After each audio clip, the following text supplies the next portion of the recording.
Good morning, everybody. This is Debbie Rauscher with John Burton Advocates for Youth. Welcome to this morning's webinar. Today's webinar is about Senate Bill 150, Increasing Chafee Grant Access for Foster Youth. So it's 10 o'clock, and I know we still have some people logging on, but we are going to go ahead and get started. So I'm going to start with some logistical information. First, I want to point out that on your control panel, there is a section called Handouts. And you will see that there are 3 handouts listed there. And these handouts you can download at any point during this morning's web seminar. So the PowerPoint that we're using right now is there in your handout. So I know some people like to be able to print out the PowerPoint and follow along, or just have it for reference later. So you can feel free to go ahead and download the PowerPoint right now or at any point. There's also a couple of other handouts there that I want to point out. One is we did include the fact sheet for the bill for SB 150. So if you want to have that handy, you can also download that, as well as a sample support letter that Esteban, one of our panelists, is going to be talking about later in the webinar. So all of those are there and available to you. I also wanted to point out the questions panel on your control panel. So this is where you will send any questions that you have during the course of the web seminar. We will do all the Q&A at the very end, but you can go ahead and send your questions at any point during the webinar. If you have technical questions, we'll go ahead and respond to those as you send them in. If you have content questions, we will be doing those at the very end of the webinar. And then finally, this web seminar is being recorded, and we will be posting all the materials along with a recording of the audio on the John Burton Advocates for Youth website. I will send out a link with all of that information after the webinar so that you have easy access.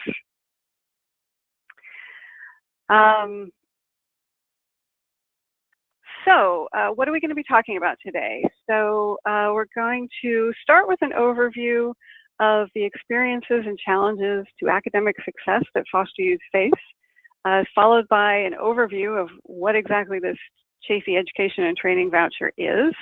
And then we're going to spend the bulk of the webinar really walking through the specific provisions of SB 150 and end with some information about how you can help to make this proposal a law, followed by, of course, Q&A at the very end. So I'm really excited about the lineup we have today on the web seminar. As I said in the beginning, my name is Debbie Rauscher. I'm a project director with John Burton Advocates for Youth. I'm joined today by Juana Hernandez, who's the higher education manager at the Los Angeles Area Chamber of Commerce. So the LA Area Chamber of Commerce is co-sponsors of the bill, along with us, John Burton Advocates for Youth.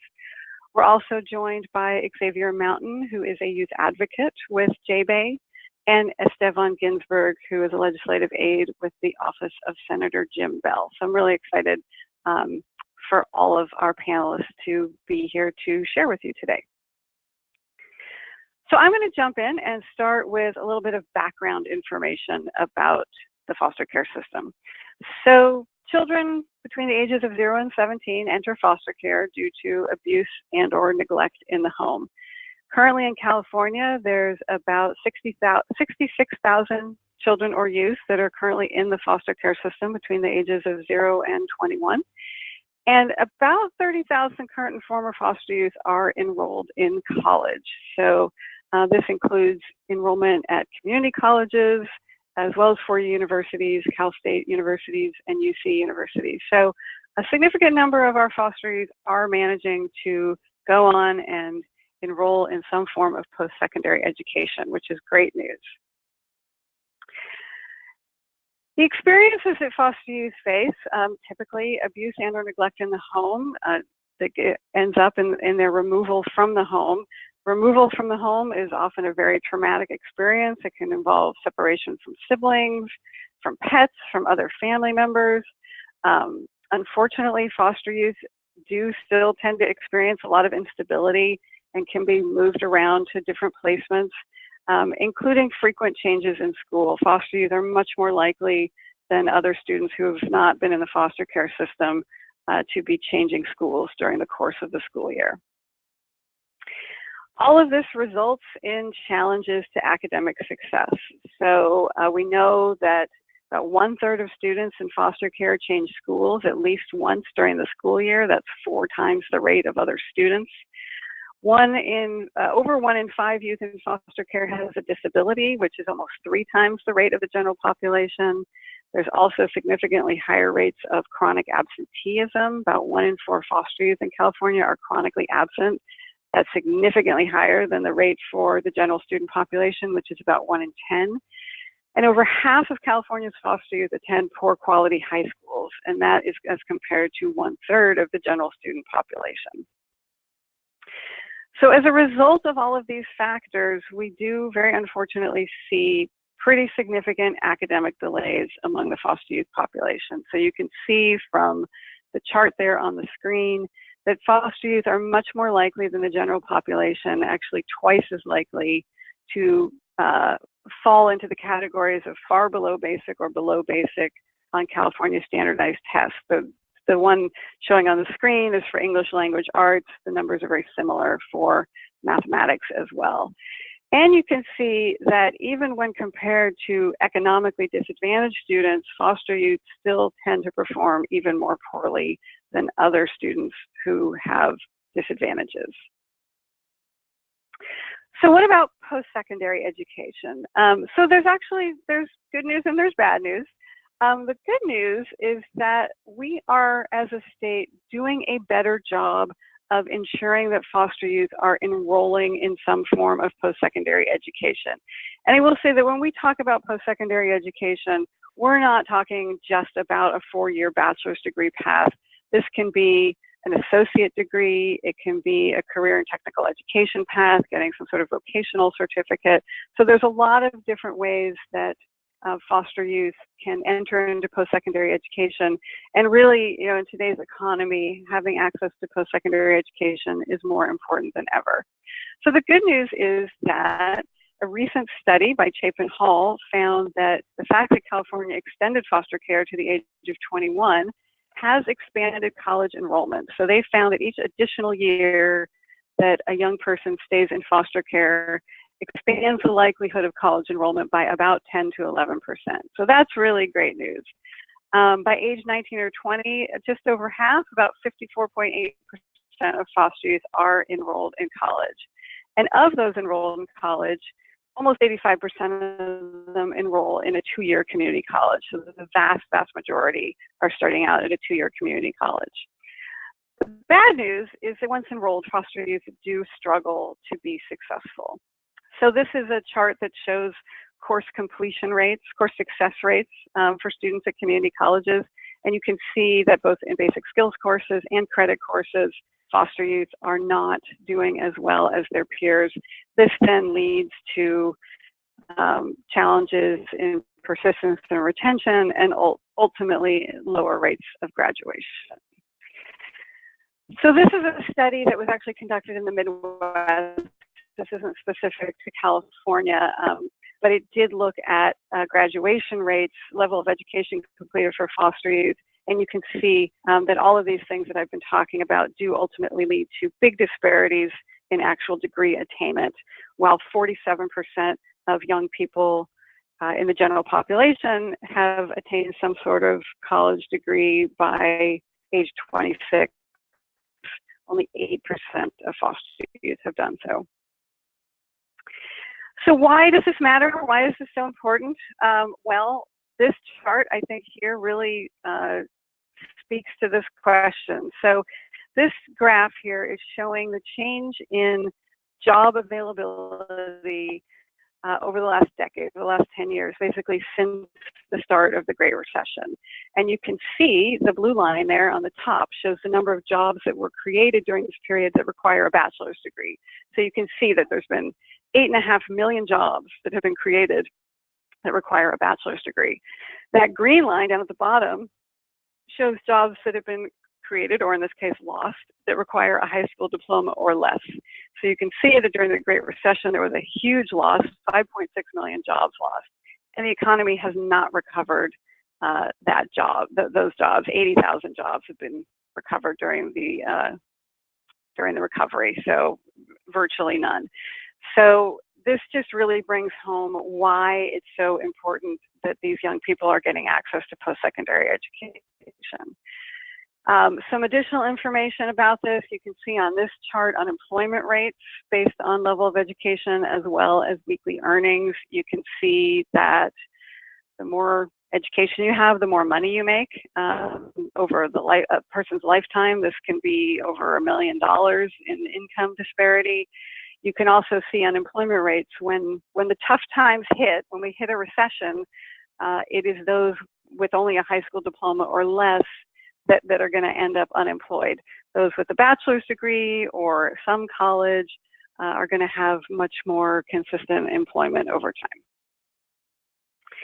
And then the outcomes from the lack of education, it's not just education for education's sake, but we also see that at age 26, foster youth are 300% more likely to be living in poverty, 2 to 5 times more likely to be arrested, 4 to 9 times more likely to be incarcerated. These are just some of the statistics.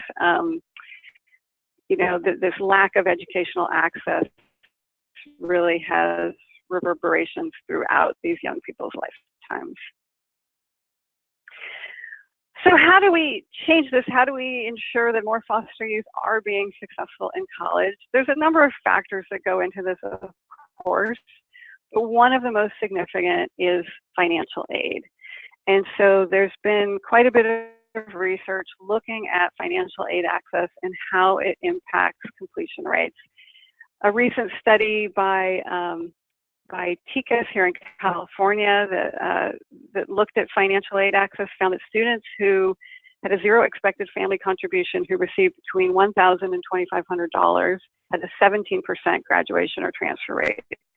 Those who received at least $7,500 had a 47% graduation or transfer rate, so 3 times the rate. So making sure that foster youth have access to all the financial aid for which they qualify is really essential to improving educational outcomes.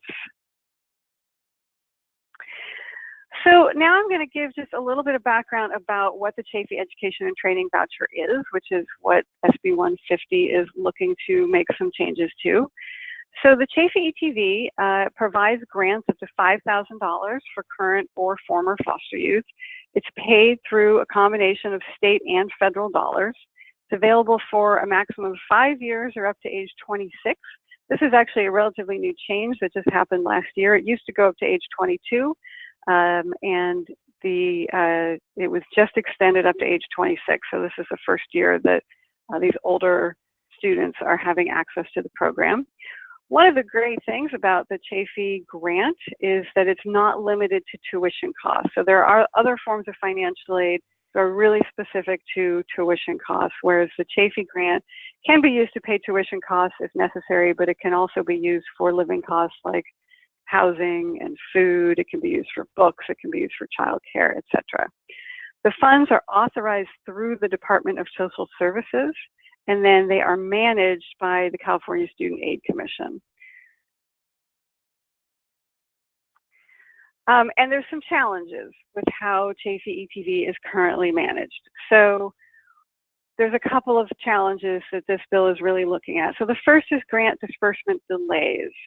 A lot of students who do qualify to receive a Chafee grant don't actually end up receiving the money in their hands to pay for expenses until well into the school year.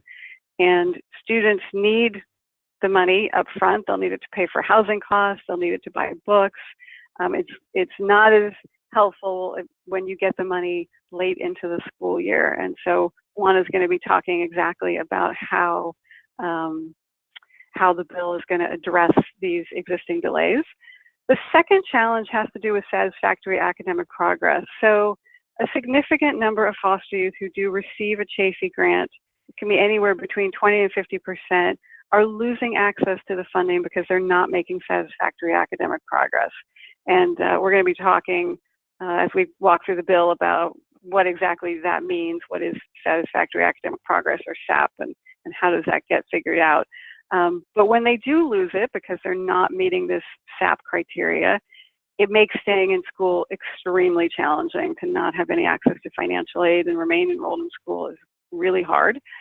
And then sometimes students get disqualified because of not making SAP, and they do end up dropping out of school, and then in the subsequent time are ready to come back and try again, and they can't get access to financial aid because of their performance when they were previously in school. And so it makes it really hard for them to re-enroll and get started again. So with that, I'm going to turn it over to Esteban from Senator Jim Bell's office, who's going to start to tell us a little bit of background of the bill and what the bill is going to do. Good morning, everyone. My name is Esteban Ginsberg. I'm a legislative aide in Senator Bell's office. Just want to give a quick background on my boss and his excitement for authoring the bill this year. So Senator Jim Bell represents the 15th Senate District, which encompasses most of San Jose and then some of the neighboring communities and cities there. He has over 3 decades of public service, starting at the local level and spending 12 years now here up in the legislature in Sacramento. Some big issues he works on and things that he cares deeply about include transportation, housing and affordable housing, mental health access and services, and then working with foster youth and providing them with the opportunities that they need and deserve. So he helped extend foster youth care from the age of 18 to 21. And then this past year, worked with Jay Bay and the LA Area Chamber on expanding Cal Grant for foster youth. And I was fortunate enough to work on that issue as well. And we were successful through the budget, which was great. So we can go to the next slide. So this year we have SB 150, and again, are really excited to tackle this issue and think that the bill we've put together will be effective in doing that. And so just a really quick overview of the provisions of the bill. One will be working with CSAC to allow them to over-award in regards to the initial batch of Chafee grants that go out. This will help with the issue of students not receiving the award in a timely manner. The other components of the bill will deal with the SAP, or a satisfactory academic progress component. So one will be guaranteeing the Chafee for 2 years before a student may lose it for not meeting SAP. Another component would allow a student who returns to school after time away would be then eligible for the Chafee Award regardless of their previous SAP status. And then lastly, really hoping to have a standardized criteria. Having a specific criteria for students to appeal the loss of their Chafee Award, given there may be some extenuating circumstances that have impacted their academic performance. And so that's just a quick overview. I'm going to turn it over to Juana, who will go into more details about the specific provisions and what this bill will do to hopefully address them. Thanks so much, Esteban. It's great to be on the call with you all this morning, and for us at the Los Angeles Area Chamber of Commerce to be partnering with Senator Bell's office and with Jay Bay on this really important bill, and to be coming back to this issue of financial aid for foster youth. So in the next set of slides, I'm going to be providing some background, kind of explaining what is the rationale behind these provisions of SB 150. And then I'll walk through each provision in more detail in order to explain how we expect that provision to directly address some of these challenges that foster youth are currently facing. So first, we're going to start with giving some context about the current Chafee Grant Award process the California Student Aid Commission uses to make the Chafee Grant awards to students.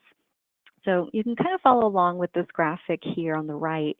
But one thing to note is that each year the state does approve an allocation for CSAC for the Chafee Grant program.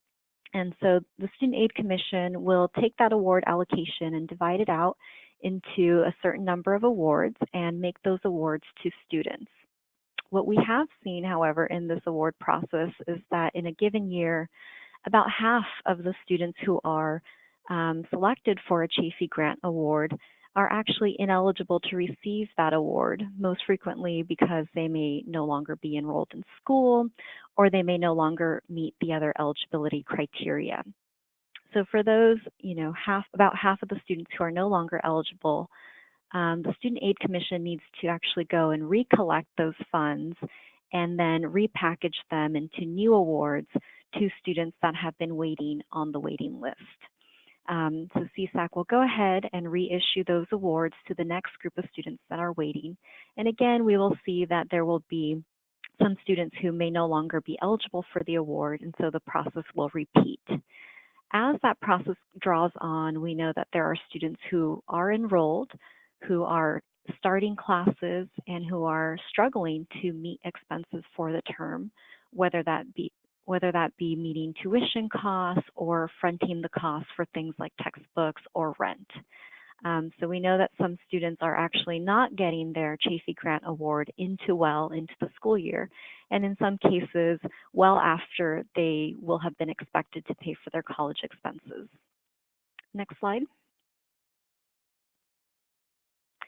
So Provision 1 of SB 150 would actually propose to amend this process to enable CSAC to over-award Chafee grants so that students can receive their monies in a more timely fashion. So beginning in the 2021-2022 school year, CSAC would actually be authorized to distribute twice of their allocated budget. So again, this is a process that we are referring to as over-awarding. So they would be making more grants, essentially, than they have allocated funding for, knowing that a high percentage of those students would not actually be taking up the grant because they may no longer be enrolled or for other eligibility reasons. The bill does actually protect CSAC from going too far and overspending on its allocation. So if for some reason in a given year there was to be a higher student uptake rate of the grant money, and CSAC were to actually overspend from what it has been budgeted, that money would simply be deducted from the program in the following year. And so in that way, students are able to get their grant money more on time, but CSAC is not going above and beyond its budget for the program. Next slide. And we really expect that this provision to be successful in creating greater efficiency and getting grant funding to students on time. And we see evidence for that when we look at the Cal Grant process and how its awarding was reformed just a few years ago. So as we can see in this graphic, in the 2015 and 2016 school year, when CSAC was not allowed to over-award for the Cal Grant program, only about 62% of students were receiving their grants by January. Keep in mind that these students may have been starting school in August or September and they were receiving their Cal Grant funding. Only 62% were receiving their funding in January. So after the state enabled CSAC to over-award, we did see an uptick in those numbers. So by the 2017-2018 school year, that number shot up to 82% of students receiving their Cal Grant funding by January. And overall, we have seen that this has really enabled CSAC to efficiently spend down on their grant allocation. So before, over the course of the entire school year, they may have been paying about 92%, 93% of their total budget. And because of this over-awarding process, they were now able to efficiently spend down 100% of their allocated funds for Cal Grant. Next slide. So that was really kind of the background and context for the first provision that is really dealing with over-awarding. The next set of slides are really going to focus on the second big barrier with the Chafee Grant, and that has to do with satisfactory academic progress. So currently, students are given 1 year in school to demonstrate their success, and if they're unable to do so and unable to meet their institution's satisfactory academic progress requirements, they will face financial aid termination, wherein they will no longer be able to draw down on state or even federal grant funding. What we are proposing to do is to change that time frame and really enable foster youth to have some additional time before they have to face a scenario of financial aid termination. And so we would be extending that out from 1 year to 2 years. Next slide. Now, I realize that satisfactory academic progress, or SAP, is a little bit of a wonky term, and probably for many of you on the call, it may be the first time that you are hearing about SAP. So I'm going to put on my former hat as a previous academic probation advisor to kind of walk through what is SAP. So the first thing to note is that SAP is really kind of a broad standard that is generally required for a student to receive state or federal financial aid, including grant aid, subsidized loans, or even work-study programs. The criteria that you see laid out here are often kind of the federal threshold and are the most common criteria that we see across institutions, but institutions do have some discretion to amend these criteria slightly. So the first one is really related to student GPA. So in general, an institution will require a GPA threshold of 2.0 that a student must maintain in order to remain eligible for financial aid. SAP also, though, has requirements for pace and time frame for students to be making progress to degree completion. So with respect to pace, an institution will often set a threshold of 67%, which is the ratio of credits that they must be successfully completing out of all of the credits that they are attempting in a given term. And then with respect to time frame, institutions are generally allowing students to have 150% time to complete the credit hours that they need for their program. So for example, if a student is completing a 60 credit associate degree program, they are expected to meet all of the requirements for that associate degree within 150% or 90 credit hours. So a student who is failing to meet these criteria might be flagged for financial aid termination. Next slide.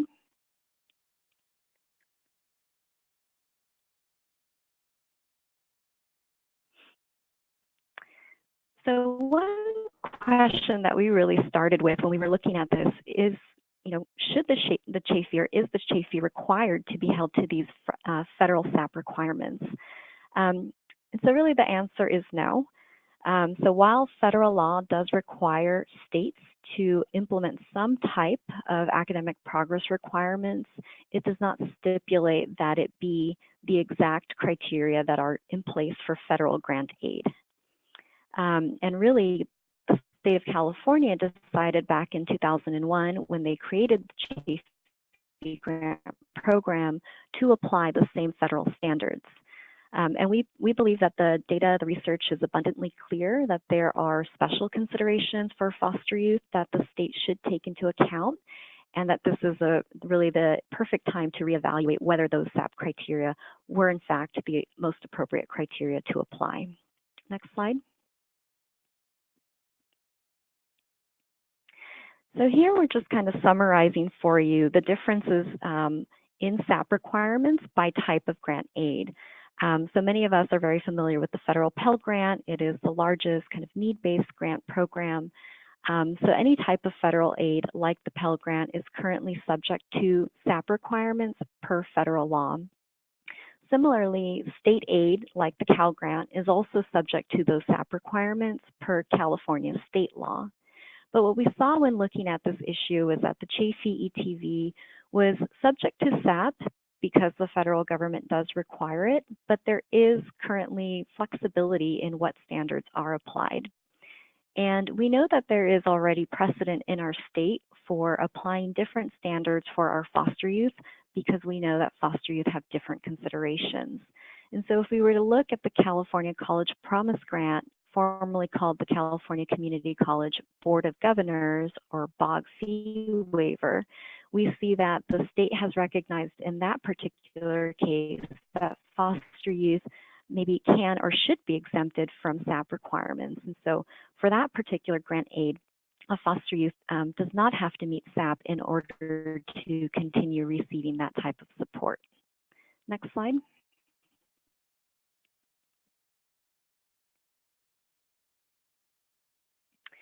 So I'm going to point to some signs here that foster youth really should have additional consideration and have a different set of SAP requirements applied.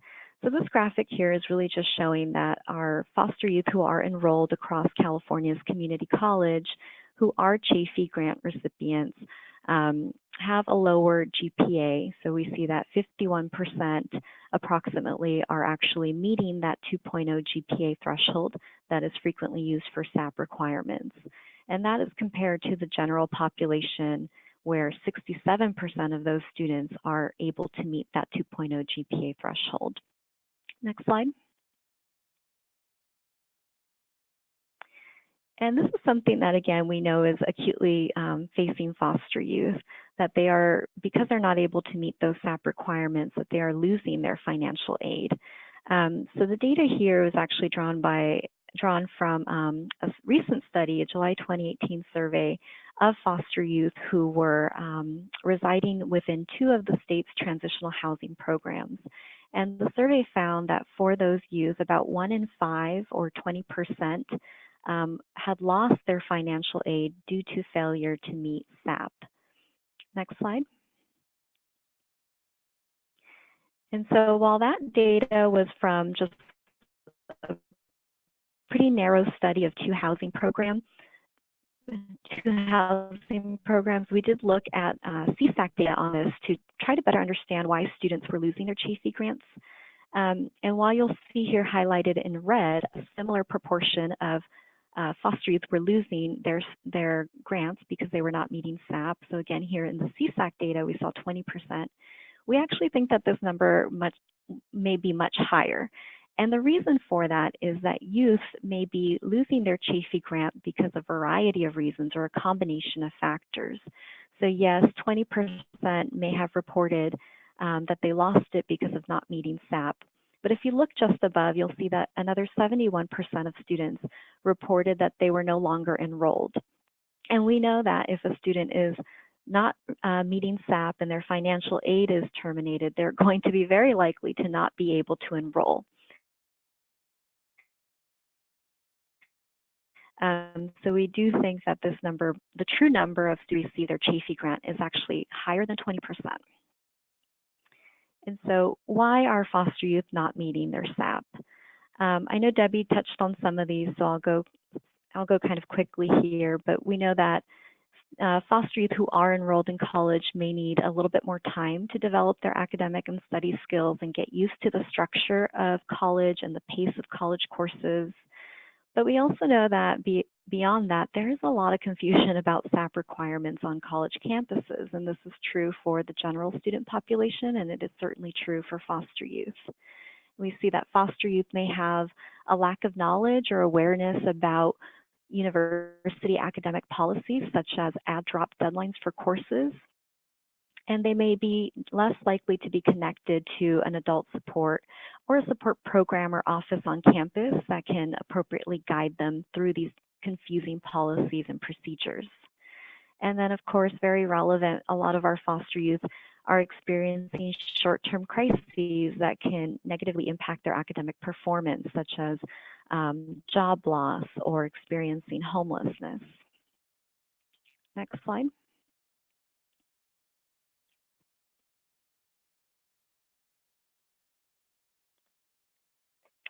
So what are the consequences? What is really at stake for foster youth who are not meeting SAP? Well, the Chafee grant is $5,000, and that is the number you see highlighted in blue below. A student who is not meeting SAP is really at risk to lose a considerable more amount of money. So here in red, we have just totaled up the amount of grant aid only. So this does not take into account subsidized loans or work studies or other types of financial aid that a student might be receiving at their institution. But they are really looking at a significant chunk of change to pay for their education. And while we know that the Cal Grant and the federal Pell Grant have very strict standards of SAP that must be applied, and they do not have a lot of flexibility, we think that the Chafee Grant should have that flexibility so that students can at least have a lifeline of $5,000 to help them through in a given semester. Next slide.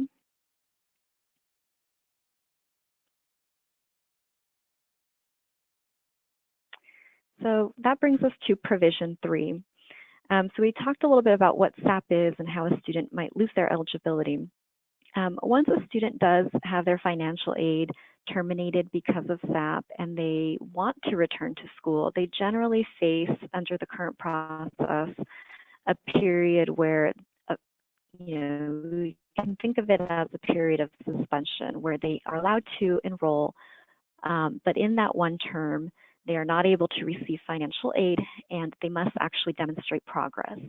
So it may be one term, it may be longer until the student is able to demonstrate progress and they can then have their financial aid reinstated.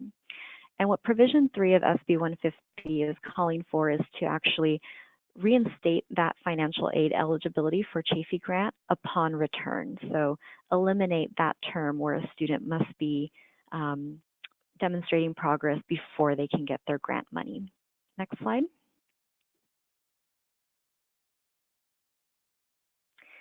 And then for provision 4, currently a lot of institutions have some slight variances in what is their criteria for considering an appeal.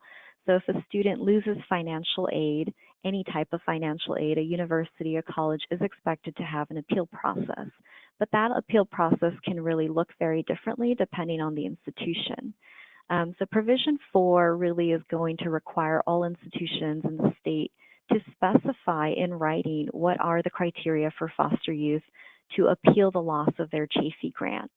So in this criteria, we have specified that the student should achieve a 2.0 GPA, that the institution should consider extenuating circumstances that maybe now the student has appropriately addressed. So for example, maybe they were homeless and that was impacting their ability to be successful in school, but now they've actually entered a transitional housing program and have the support that they need to continue. And then a third criteria that we believe all institutions should be considering is whether that student is actually now connected with a campus support program like Next Step or KFEES, EOP, Guardian Scholars, that may actually be able to provide them with the adult support, the resources, and the peer support to help them have academic success. Next slide.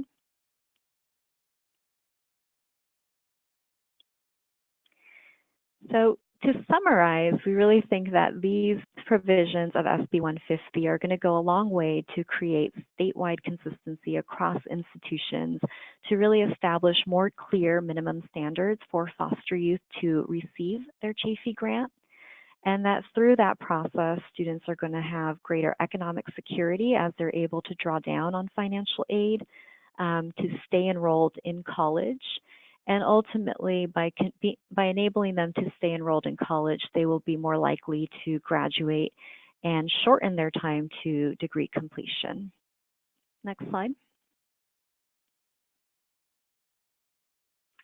So now I would like to introduce Xavier Mountain to join us on the call and share a little bit about his perspective on why this bill is really important for California foster youth. Xavier? Thank you, Juana. I appreciate that.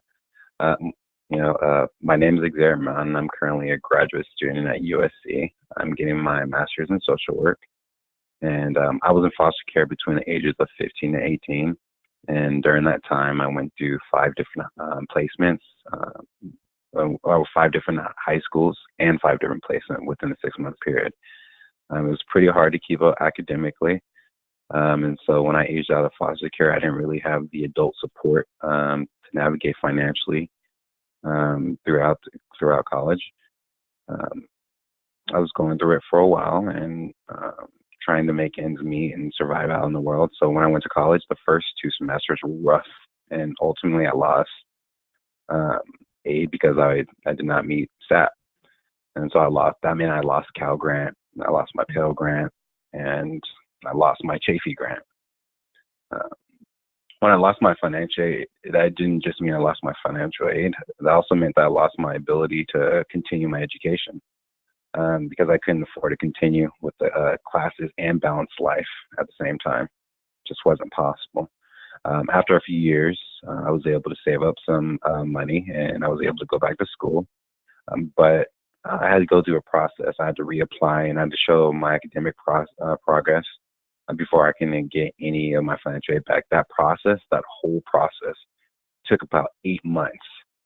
Um, a long process, and even after I met eligibility requirements and received and met that and received my financial aid back, it took another month after school started to actually receive the Chafee grant. Like I said, a whole month after. And so a lot of my educational options could have been like changed, and it could have been alleviated if I had the opportunities that SB 150's provisions present. One thing, I could have finished my college education a lot faster, like Juana said. I could have been able to figure out how to balance my life, school, and SAP within the 2-year window, like the SB 150 presents, and it would allow me to instead of getting stripped of my financial aid immediately and leave me like with a one-way ticket out of college. I could have definitely been able to get back on track. And the last thing, I could have gotten my Chafee quicker, so it could have alleviated my financial burdens earlier, and I could have wholeheartedly focused my energy in school and reached my educational goals a lot sooner, and it could have helped a lot with my focus. I definitely support the SB 150 bill, and I know that it will allow foster youth to keep the financial support from the Chafee, and it's something that will create stability when everything else is gone. And it will also allow the different foster youth to continue growing, learning, and prospering through their higher education, which is very significant.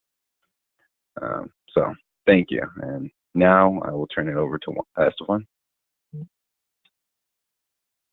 Thank you so much, Xavier. These personal stories just illustrate the need for this, and it may seem like SB 150 is a no-brainer, but you never know with the legislature how bills can move forward, and often they don't go as expected. And with that, just as the bill is now introduced, we're working hard to make sure it has as smooth a path as possible through the legislative process, but just trying to account for any possibility. There may be some bumps in the road or some hills to climb, maybe mountains, hopefully not, as the bill moves forward. So we'll be needing your support, but just some things to consider as some challenges. There may be some instability at the federal level, and that creates uncertainty at the state level. So making changes to statute, there could be conflicts there could be some problems. So the more we can do here at the state level to ensure financial aid is available for foster youth, the better. Additionally, there's a lot of movement here at the Capitol in regards to other policy issues. And so with all the noise happening, sometimes other issues, important issues, get lost in the conversation. So making sure that we are able to elevate this issue is important. Additionally, with SAP and trying to reform that, it's a little complex to talk about, and talking about changing or modifying satisfactory academic progress could get confusing. So just being very clear on what we're doing and why we're doing it will be important. And then with the recent successes that we've had in regards to expanding access to the Pell Grant, Cal Grant, and the Chafee expansion from last year, I believe, making sure there's no fatigue and emphasizing that the issues are ongoing and we still have a lot of work to do. So being really clear in the message. And you can help us do that. Oh, sorry, next slide. So just really quickly, this is a tentative timeline we have for how this bill can move through the process. So it was introduced on the 22nd of last month. Its next step will be at its first policy committee, which we anticipate to be the education committee. After that, if it's tagged fiscal, which it currently is, but it will go to the Senate Appropriations Committee. Once there, It will head to the Senate floor for all of the senators to vote on. Then it will be sent over to the Assembly and go through a similar process in regards to the committees, and then to their Assembly floor. From there, if it's passed, it will go on to the governor, where we need to hope for his signature to sign it into law, where it would then become effective January 1st. Next slide. And so through this process and with those challenges that may come up, hopefully not, but they may, we could really use your support for everyone on the call. And there's different ways you can show that.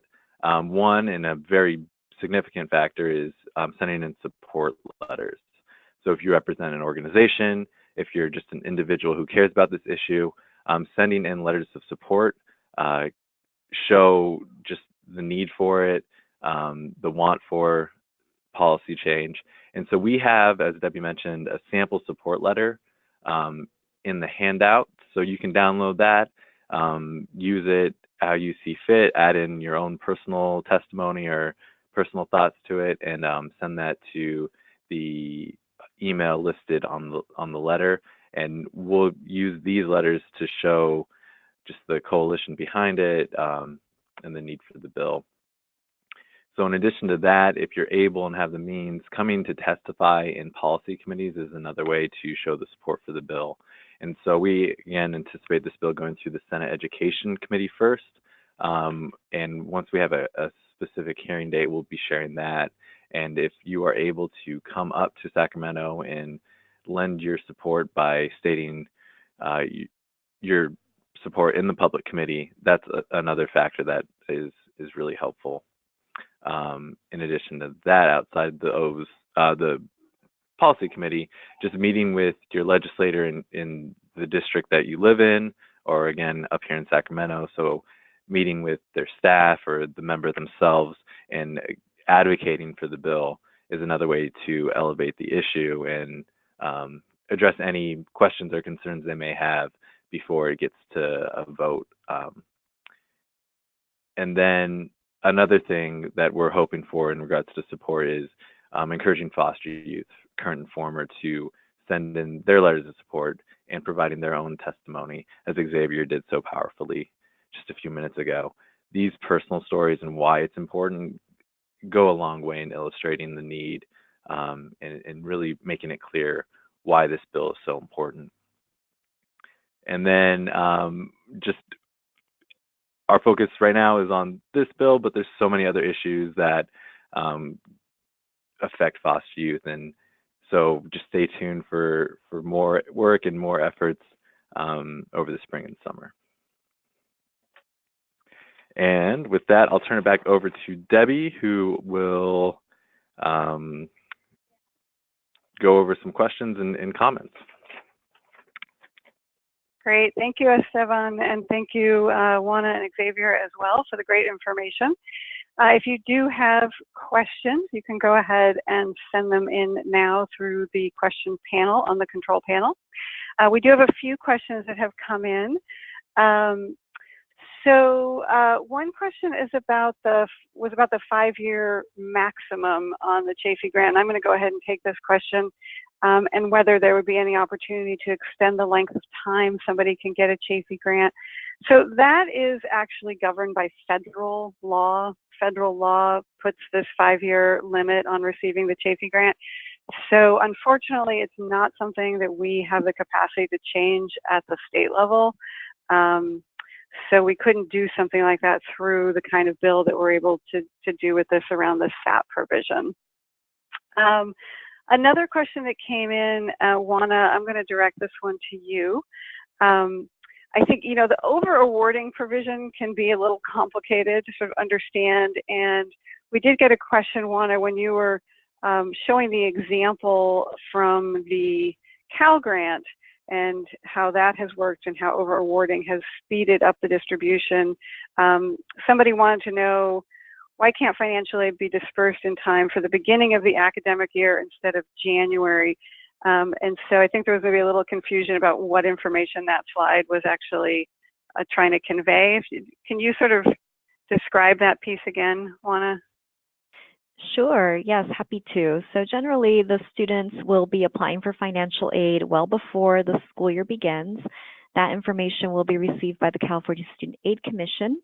And based off of the student's need and the cost of attendance at their planned college of enrollment, CSAC will package grants, so both for Cal Grant and for Chafee Grant.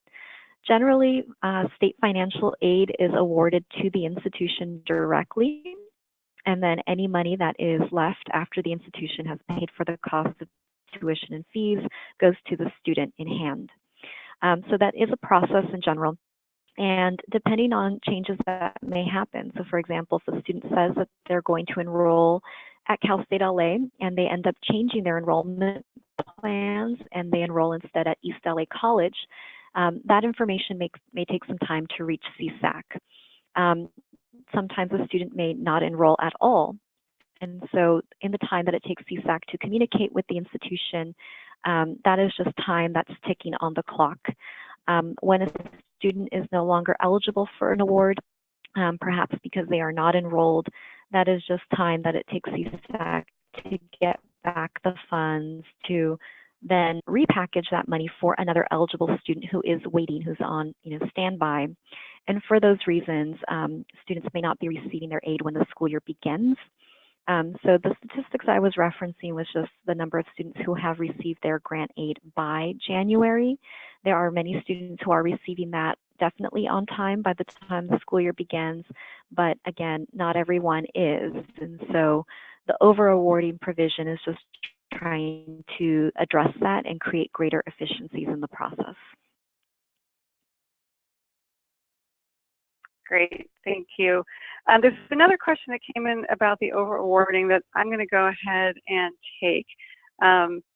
So the question is, if students were to receive their over-award Chafee grant but needed to take a leave of absence or withdrew from school in the middle of the academic year, would students be required to pay back a certain, clarify what we mean when we say over-award? So the students are not receiving an over-award. They're receiving exactly the same amount of money that they've always received on exactly the same time frame that they've always received it. So in the case of the Chafee grant, they receive the funds by term. So they don't get the full $5,000 at the beginning of the year for the whole year. They receive, if they're in a semester system, they would receive half the money, $2,500 during the fall term, and they would receive the second half with the spring term. And this bill does not change that in any way. So all of the overall for more awards than they actually have funding for, knowing that not all of those awards are going to be accepted. But the student experience, other than hopefully getting the money a little earlier in the year, the student experience of when they receive their awards and how much and how all of that works, none of that would be changing under this bill. Stefan, I have a question I'm going to direct to you, which is the satisfactory academic progress requirement, the changes to that. Would that apply at all three systems, community college, CSU, and UC, or is it just the community college system? Yeah, so our intent would be for all the systems, and I think that with the UCs, we just need to be clear in working with them, and we are in conversations with all three systems in regards to satisfactory academic progress. Great. Great. The 17% versus 47% graduation and transfer rate based on the amount of aid. The question is whether that was based on state or federal data. So that was based on state data. That was a California specific study. It was a study that was conducted by the Institute for College Access and Success, otherwise known as TCAS. And to the person who asked that question, if you're still on, I can't pull up the citation right now because I have my PowerPoint up for you all to see. But if you want to send me an email, and my email is there on the screen, I would be happy to send you the link for that study. I will just say that we did get a couple of questions coming in from folks about the Chafee grant itself, like more technical questions about how the Chafee grant works and who is eligible and such. We don't have somebody from the Student Aid Commission on the call today because this call is really designed to focus on the bill provisions, SB 150, as opposed to kind of the ins and outs of how the Chafee grant program works. But if you do have a question about how the Chafee grant program works, feel free to just send it to me via email, and I can connect you to the right people at CSAC to make sure you can get your questions answered. I don't want to speak out of turn and share information about the program itself. So, oops, my apologies. I think I just accidentally ended the slideshow. Let me go back to that while I'm trying to look at the questions here. Okay.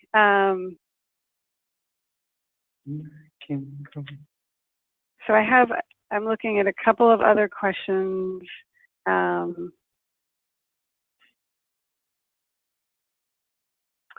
So there's a couple other questions coming in about the over-awarding provision. So I'm going to sort of try to explain this a little bit more. So again, the student experience under this over-awarding provision will be exactly the same as what it is now, with the exception of that hopefully more students will get their funds earlier in the year. So whereas right now, a group of students receive their money in the fall, at the very beginning of the year, but then as the grants come back in because students aren't enrolled and they get recycled, the next student on the waiting list doesn't get their grant until October. And then maybe the next few students on the waiting list don't get their grants until November because they're waiting for the money to come back in from other students who didn't take the awards. And then the money comes back in again. And so then the next student on the waiting list doesn't get it until December, and so on, which is why there's these delays at times in when students are receiving their actual payments. So with the over-awarding, if right now 3,500 students are getting an award in, say, July, under this, maybe 4,500 students get an award in July. And so even though all of them don't take it, more of those students actually receive money in the beginning of the year. But in terms of how the money gets distributed, whether this is going to create any sort of confusion for the students themselves, none of that gets changed under this bill. So hopefully that answers some of the questions that are coming in about how the over-awarding provision works. And so I just got a question. Somebody's working in a quarter system. They have students who haven't received their Chafee grants and they're 5 weeks into the quarter system. This is exactly the issue that we're hoping to resolve with this bill. The question is what agency would be most appropriate to talk to discuss how they can speed and expedite the disbursement process. Would it be CSAC or their institution? It's a little hard to answer that question without knowing more of the details. You can certainly start with CSAC. That would be the first place I would go. They do have a dedicated email line and phone number specifically about the Chafee grant. And so you can call them up and try to first understand where the payment is in the process. If the payment has been issued to the financial aid office and hasn't been dispersed to the student, then you would need to go to the financial aid office at the institution to understand that. I'm going to try and take a couple of these questions that I know the answers to about the Chafee grant itself, because I'm not seeing any other questions about the bill. Somebody wants to know about graduate students. So graduate students actually can qualify for a Chafee grant. There's nothing that prohibits them. And now that the age has been extended to 26, there's probably more of an opportunity for graduate students to receive a Chafee grant. So if you're working with a student who otherwise qualifies and is enrolled in graduate school, they can actually go ahead and submit a Chafee grant application. So I'm not seeing any other questions coming in about the bill itself. And we are at time. We're at 11 o'clock, so I'm going to go ahead and close out the webinar. If I didn't get to your question or didn't answer it satisfactorily, definitely do just send me an email, and I will do my best to help you get your questions resolved. So as Stefan mentioned, you know, we're really looking for support letters for the bill. This is a hugely impactful piece of the process. Legislators really do take notice of how many organizations and individuals have signed on to support the bill. So we really hope that you'll take a couple of minutes, download that letter, and send that over to us in the next couple of weeks, and stay tuned for more opportunities to come. So thank you to my panelists. Thank you to all of you on this morning's webinar, and this concludes the webinar.